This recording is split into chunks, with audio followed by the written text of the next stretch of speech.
Бүген Бердәм Россия сәяси партиясенең Нурлат җирле бүлекчәсендә 3000-нән артык әгъза исәптә тора. Олар 47 башлангыч бүлекчәгә берләшкән.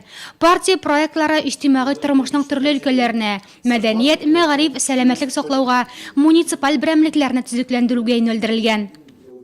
Нурлатский муниципальный район, он принимает участие во всех.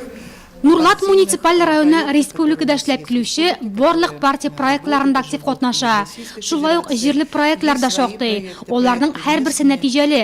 Моны райондагы барган үзгәрешләр дә раслый. Он действительно результативный. Гражданнарны кабул итү халык белән җитәкчеләр арасындагы үзенә күрә бер күпер. 5 ел эчендә депутатларга 1500 кеше мөрәҗәгать иткән. Шуларның барысы да диярлек уңай чишелгән.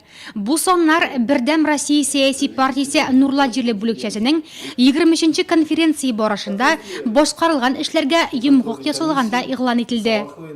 Показатели, те, которые мы с вами вместе последние годы на нашей работе мы получаем, это основной показатель нашего единства и понимания. Поэтому и всевозможные и совещания, и конференции, так скажем, и собрания, заседания проходят в таком конструктивном ключе. Конференциядә партиянең Нурлат бүлекчәсе секретаре сайланды. Устав буенча 5 елга.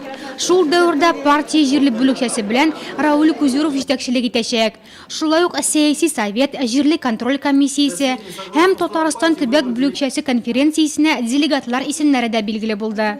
Все кандидаты получили подавляющее большинство голосов. Барлык кандидатлар да күпчелек тавыш җыйды. Шуңа да бу конференция тагын бер кат партиянең Нурлат бүлекчәсенең бердәмлеген раслый. Өстәвенә ул партия әгъзаларының саны һәм башкарылган эшләрнең сыйфаты буенча Татарстанда иң алдынгыларның берсе. Рауль Афраимович кул астында без бер бөтен команда булып эшлибез.